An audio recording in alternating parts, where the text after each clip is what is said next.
तो देखिए class 10th maths की बात चल रहा है और इसमें मैं आपको पढ़ा रहा हूँ ट्रिग्नोमेट्री, है ना। तो आज ट्रिग्नोमेट्री की लेक्चर नंबर 3 है। तो इसका मतलब है कि lecture number 1 lecture number 2 complete हो चुका है। तो लेक्चर नंबर 1 और लेक्चर नंबर 2 में मैंने बिल्कुल बेसिक सी बात आप लोगों को बता दिया। पहले लेक्चर नंबर 1 में आपको मैंने ये बताया हुआ कि ट्रिग्नोमेट्री पढ़ने के लिए सबसे पहली बात क्या आना जरूरी है, ये बात मैंने वहां समझाया। लेक्चर नंबर 2 में आपको मैंने ये बात समझाया हुआ कि ट्रिग्नोमेट्री का क्या हिस्ट्री रहा है, उनके बारे में बताया, यूज बताया, हमें उसकी क्यों जरूरत पड़ा, ये इसके अंदर टोटल 6 फंक्शन ही क्यों होता है। जब ट्रिग्नोमेट्री स्टार्ट हुआ था तभी 6 फंक्शन था, आज भी 6 फंक्शन है, आगे भी 6 फंक्शन रहेगा। वो कौन कौन से 6 फंक्शन थे? साइन, कोस, टेन, कोसेक, सेक और कोट, यही 6 क्यों रहा, 6 से ज्यादा क्यों नहीं हुआ? इन सभी का जवाब लेक्चर नंबर 2 में दे चुका हूं। और वहीं पे मैं ये बात बता चुका हूं कि साइन का उल्टा क्या होता है? कोसेक, ध्यान दो। और कोस का उल्टा क्या होता है? सेक। और टेन का उल्टा क्या होता है? कोट। तो साइन का क्या था फॉर्मूला? p/h। तो कोसेक का क्या होगा? h/p, क्योंकि उल्टा रिलेशन होता है। कोस का क्या है? b/h। तो b/h का उल्टा क्या? h/b। तो कोसेक का उल्टा क्या हो गया? सेक, यानी सेक का हो गया h/b। टेन क्या होता है? b/b होता है। और टेन का उल्टा क्या होता है? कोट। तो कोट क्या हो जाएगा? b/p। ये सारी बातें बता चुका। तो इन सभी में देखा आपने p, b और h यूज हो रहा है। तो आपको मैंने बताया कि p हम लोग किसको कंसीडर करते हैं? ध्यान दो, p किसको कंसीडर करते हैं? एंगल के सामने वाले साइड को p मानते हैं। और h 90 डिग्री के सामने वाली साइड। और बेस, इन दोनों को छोड़कर जो रिमेनिंग साइड बच गया ना, ये कहता है बेस। अगर ये सारी बातें पता तो ही ये लेक्चर नंबर 3 मेरे साथ कंटिन्यू करें। अदरवाइज पहले आप लेक्चर 1 और 2 अटेंड करो, फिर इस वाले क्लास में आओ, आपको बेहतर चीजें समझ में आएगी। ठीक है। तो लेक्चर नंबर 3 में देखो, इसमें भी हम लोग छोटी छोटी चीजें डिस्कशन करेंगे। देखो पहली बात कि साइन थीटा का मतलब ये नहीं है साइन इंटू में थीटा, ये बिल्कुल नहीं होता। तो एसर्शन रीजन में सवाल और जवाब पूछा जा सकता है, क्या साइन थीटा साइन और थीटा का प्रोडक्ट होता है क्या? तो जवाब आना चाहिए नहीं होता प्रोडक्ट। अगर बच्चे में सिर्फ ऐसा लिखो ना साइन, तो इसका कोई मीनिंग नहीं होता, इसका कोई मतलब नहीं होता। इसका मतलब ये p/h नहीं होता। p/h इस साइन का मतलब ये p/h तब तक नहीं होगा जब तक कि उसके साथ कोई क्या नहीं लगा हुआ हो? एंगल नहीं लगा हुआ हो। ध्यान से सुनो मैं क्या कह रहा हूं। सिर्फ अगर साइन लिखा हुआ है ना, तो इसका कोई मीनिंग नहीं होता। कहीं तुम सोचने लगो कि साइन का मतलब p/h होता है, नहीं। p/h तब होता है जब साइन के साथ क्या मेंशन हो? Angle mention. ठीक है। तो ऐसे कोस थीटा है, तो कोस थीटा का मतलब ये नहीं है कोस इनटू थीटा, ये बिल्कुल नहीं है। बिना कोस, इस सिंपल कोस, नो मीनिंग, कोई मीनिंग नहीं है इसका। ठीक है। इसका मीनिंग तब निकलेगा जब कोस के साथ में क्या लगा होगा? एंगल हो। कोस के साथ में क्या हो? एंगल हो, तब। तब जाके ये फॉर्मूला क्या बनेगा, B/H।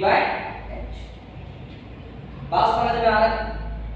तो छोटी सी बात, अगर तुमसे कोई सवाल जवाब करे कि क्या साइन थीटा साइन और थीटा का प्रोडक्ट होता है क्या, बोलोगे नहीं।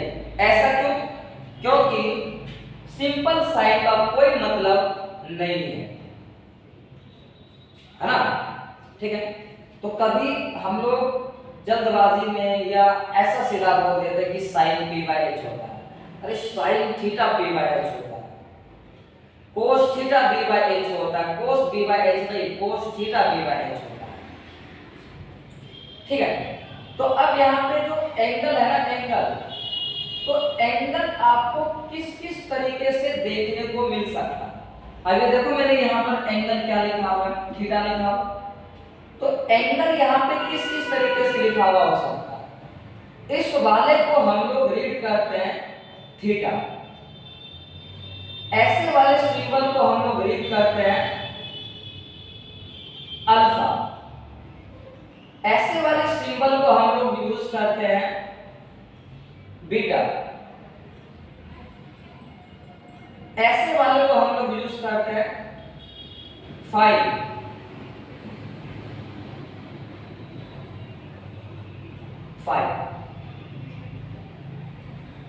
इस तरीके को हम लोग बोलते हैं साइन। और ज्यादातर एंगल यूज करते हैं ना अल्फाबेट, अल्फाबेट यूज कर लेते हैं, A B C कुछ भी। तो इस तरीके से हम लोग एंगल को मेंशन कर रहे होते हैं। तो ध्यान देना, चाहे साइन थीटा हो, देखो एक बात यहां पे लॉजिकली समझना, साइन थीटा भी P/H होगा, साइन थीटा भी P/H होगा, साइन अल्फा भी क्या होगा, P/H होगा। भैया एंगल यहाँ पे कुछ भी हो, दुनिया में कुछ भी एंगल हो, बट अगर इधर साइन लिखा हुआ है ना, तो उसका मतलब आपको क्या समझना है, ये P/H समझना। ठीक है। कोस थीटा लिखा हो, यहाँ पे अल्फा लिखा हो, बीटा लिखा हो, इसका क्या फॉर्मूला होगा, B/H, तो B/H। ठीक है। तो ये रफ कर रहा मैं, चीजें नोट कर लेना आपको।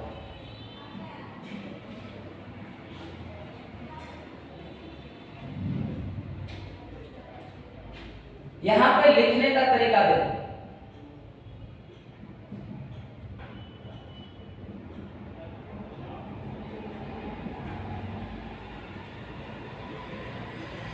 साइन स्क्वायर थीटा, इसको किस किस तरीके से हम लोग लिख सकते हैं। एक तो आप सीधा सीधा लिख सकते हो इस तरीके से, साइन स्क्वायर थीटा, और दूसरा तरीका इसे क्या लिख सकते हैं, इस पूरे साइन थीटा का क्या स्क्वायर। बट हम लोग इसको क्या नहीं लिख सकते, साइन स्क्वायर थीटा को आप क्या नहीं लिखोगे, ये आप नहीं लिखोगे। तो साइन स्क्वायर थीटा का मतलब ये है, या तो आप इस तरीके से लिखो, या साइन थीटा इस पूरे का क्या कर दो, होल स्क्वायर। और जब मैं क्लासेस में ये लिखता हूं ना, तो कुछ बच्चे इस प्रकार से सवाल पूछते हैं मेरे से कि सर जी यहाँ पे ना सिर्फ साइन पे स्क्वायर है, और यहाँ पे पता है साइन पे भी है और थीटा पे भी है।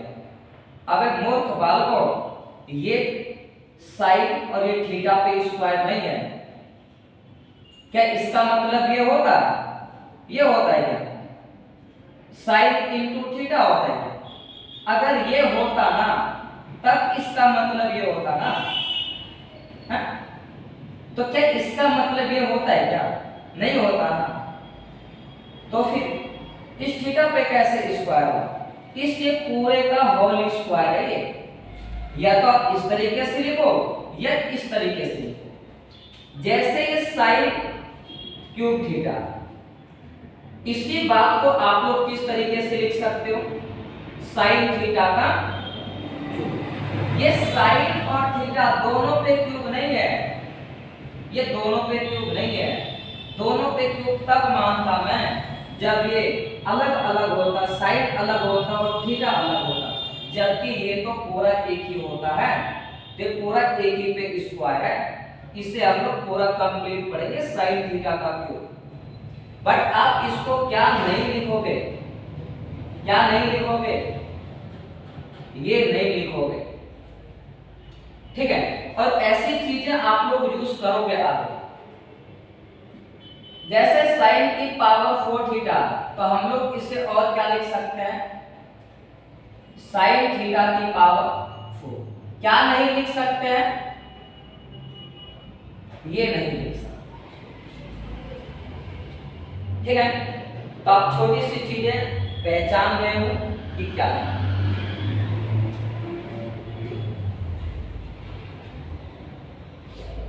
नोट करो ये सारी बातें।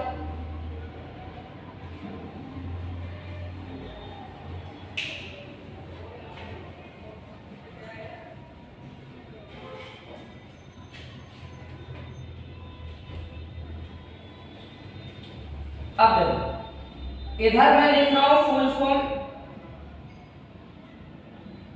और इधर शॉर्ट फॉर्म।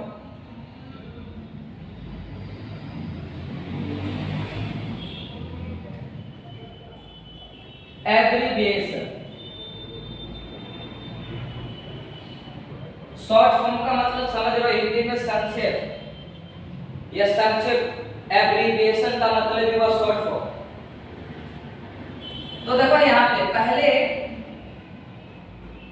SINT ये साइन थीटा लिखा जाता था, तो अब हम लोग इसे शॉर्ट में क्या लिखने लगे हैं, साइन थीटा। तो हम लोग जो ट्रिग्नोमेट्री में जो 6 ट्रिग्नोमेट्रिक फंक्शन यूज करते हैं ना, वो सारे हम लोग एब्रिविएशन फॉर्म यूज करते हैं। ज्यादा समय बात करके चाबी सर को दे देंगे।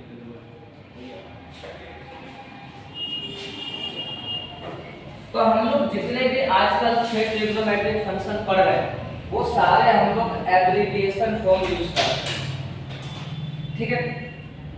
नहीं तो इस तरीके से इसका फुल फॉर्म होता है। कोसाइन थीटा, तो कोसाइन थीटा का शॉर्ट फॉर्म क्या होता है, कोस थीटा, ठीक है। टेंजेंट थीटा, तो टेंजेंट थीटा को हम लोग क्या पढ़ते हैं, टेन थीटा।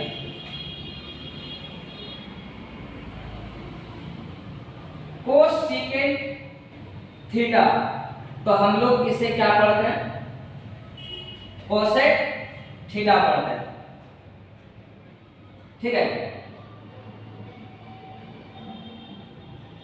सेकेंड थीटा, तो हम लोग इसे क्या पढ़ेंगे, सेक थीटा। कोटेंजेंट थीटा, हम लोग इसे क्या पढ़ेंगे, कोट थीटा।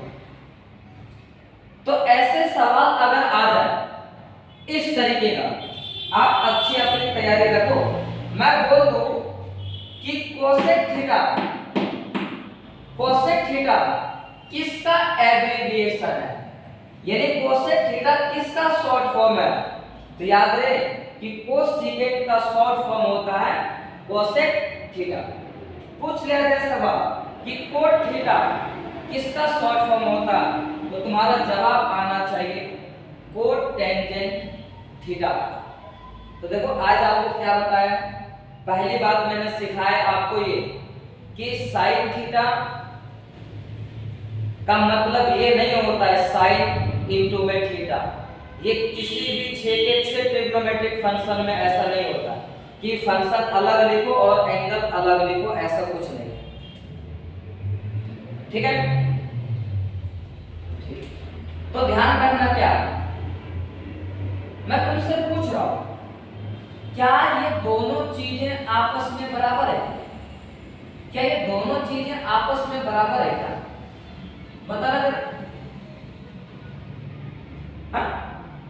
क्या ये दोनों चीजें आपस में बराबर हैं, साइन थीटा और साइन अल्फा? तो कुछ का जवाब ये आ रहा होगा कि भैया बराबर है, और कुछ का जवाब आ रहा होगा कि बराबर नहीं है, कुछ का इन दोनों में से कोई नहीं। तो अब मैं तुमसे ये बात पूछ रहा हूं, जिसका जवाब ये आ रहा है ना कि बराबर है, तो बराबर पता है किस बात को सोच के बोल रहा है? ऐसा कि साइन अल्फा भी p बाय एच होता है, साइन थीटा भी क्या होगा, इस बात को लेकर। बट बराबर कह रहे हैं ना, मैं उसके लिए एक कंफ्यूजन हटा देता हूं भाई। देखो उनके लिए मैं एक कंफ्यूजन हटा देता हूं। ये मैंने मान लिया थीटा और ये मान लिया मैंने अल्फा, तो बताना जरा ये साइन थीटा क्या होगा? परपेंडिकुलर अपॉन हाइपोटेन्यूज ना, तो बताना इस थीटा के लिए इधर परपेंडिकुलर अपॉन हाइपोटेन्यूज, तो परपेंडिकुलर मैंने क्या बताया था आपको कि एंगल के सामने वाली साइड को परपेंडिकुलर कहते हैं। तो एंगल में कौन सा फोकस कर रहा हूं? थीटा। तो थीटा के सामने देखो ना परपेंडिकुलर क्या है? BC। और हाइपोटेन्यूज क्या है? इस अब आप साइन अल्फा निकाल रहे हो, होगा perpendicular upon hypotenuse. Perpendicular upon hypotenuse तो होगा, बट ये देखो ना एंगल कौन सा लिया मैंने? अल्फा। तो अल्फा के सामने कौन सी साइड है? AB है। और मैंने बताया तो सही आपको कि परपेंडिकुलर और हाइपोटेन्यूज की पहचान कैसे करते हैं कि एंगल के सामने वाले को परपेंडिकुलर, 90 डिग्री के सामने वाले को हाइपोटेन्यूज, और जो बच गया वो बेस। तो यहां पर एंगल अल्फा ले रहा हूं, अल्फा के सामने क्या है? AB है। तो AB और हाइपोटेन्यूज क्या? तो अब तुम जरा बताओ, क्या ये RHS वाला पार्ट बराबर है क्या? तो तुम्हारा जवाब होगा भैया बराबर नहीं है। तो जब ये बराबर नहीं है तो ये दोनों कैसे बराबर हो सकता? तो समझ आए क्या ये बात कि साइन थीटा और साइन अल्फा ये दोनों अलग अलग चीज है, ये दोनों चीजें सेम सेम नहीं है। बच्चे याद रखो, मैं इस तरीके से तुम्हें पढ़ाने की कोशिश कर रहा हूं कि कोई सी भी बातें छोटी मोटी किसी भी प्रकार का आपको दिक्कत ना हो। एक एक चीजें बताने की कोशिश कर रहा हूं जो जो समस्या उत्पन्न होता, ठीक है? ये साइन थीटा, ये साइन 2 थीटा, ये दोनों अलग अलग है। देखो एंगल सेम नहीं है, तो ये फंक्शन भी सेम नहीं है, सेम नहीं, ठीक है?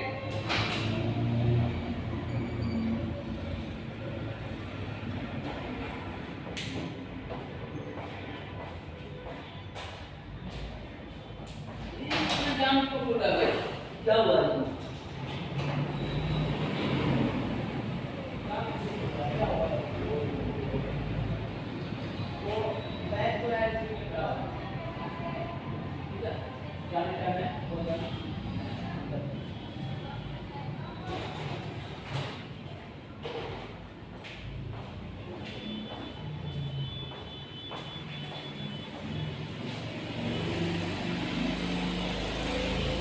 मैं आपको एक एक बात बता दिया है, ठीक है? अच्छा देखो, इसका सीधा सा संबंध बताओ। अगर आप उस एक बात को समझ जाते हो ना, आपकी समस्या बहुत बड़ी सॉल्व हो गई। जब भी आप ट्रिग्नोमेट्री को सॉल्व करो ना, तो आप इसे ट्रिग्नोमेट्री समझकर मत सॉल्व करो।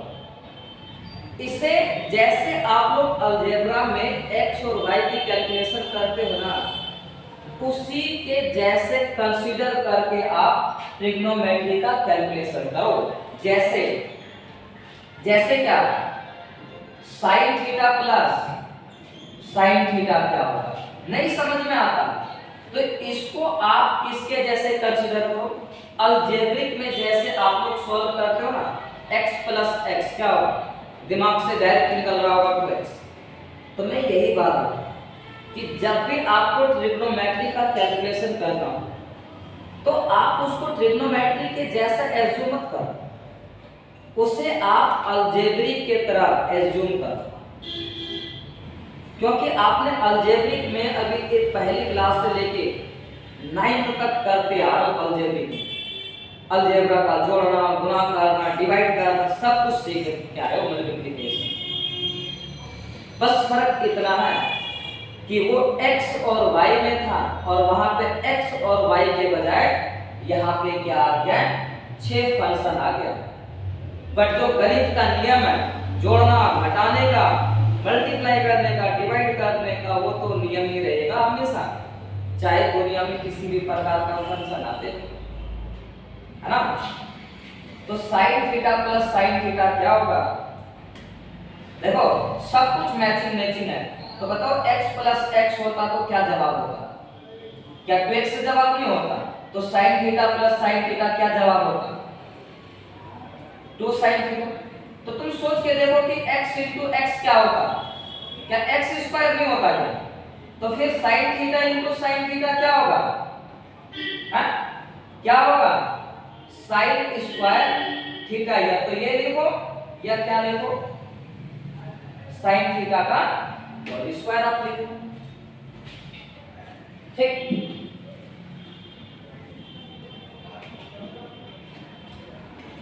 अच्छा, sin थीटा की मल्टीप्लिकेशन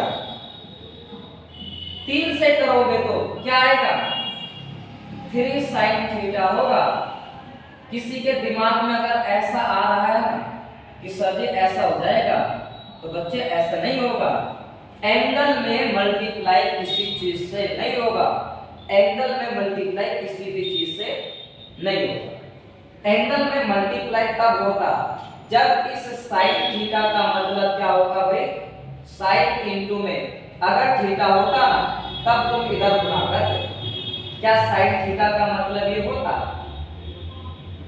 जब नहीं होता तो फिर ये 3 से एंगल में कैसे गुणा हो जाएगा। ये कह रहा हूं कि अगर आपको ट्रिग्नोमेट्री का कैलकुलेशन परेशान करे, आपको जोड़ने में, घटाने में, मल्टीप्लिकेशन में, डिवाइड में अगर समस्या है ना, तो तुम इसे ट्रिग्नोमेट्रिक फंक्शन समझ के कैलकुलेशन मत करो, आप इसे x और y के जैसे सॉल्व करो। इसमें क्या करते सोच के देखो, x इक्वल 3 क्या होता, 3x होता। तो तुम इसको ऐसे तो समझ लो, x को समझ लो, तो क्या 3x और x के जगह क्या sin, तो क्या लिख देते हैं sin थीटा। बताओ अब ये बताओ x स्क्वायर प्लस x क्या जुड़ेगा, तो फिर क्या फिर ये चीजें क्या आपस में जुड़ेगा, नहीं जुड़ेगा। तो कॉमन सेंस है, कोई ये ट्रिग्नोमेट्री रॉकेट साइंस नहीं है, ये भी एक अलजेब्रिक का ही पार्ट है। बस फर्क इतना है कि जो आप लोग कैलकुलेशन x और y में करते आ रहे हैं, बस इतना फर्क है। उस x और y के जगह साइन आ गया, कोस आ गया, टेन आ गया, कोसेक आ गया, सेक आ गया, कोट आ गया, ये सब आ गया, बस इतना फर्क है और कुछ नहीं। ठीक है, तो अब हम लोग नेक्स्ट क्लास में अब हम चैप्टर के क्वेश्चंस स्टार्ट करेंगे करना और इन सब चीजों का यूज करेंगे।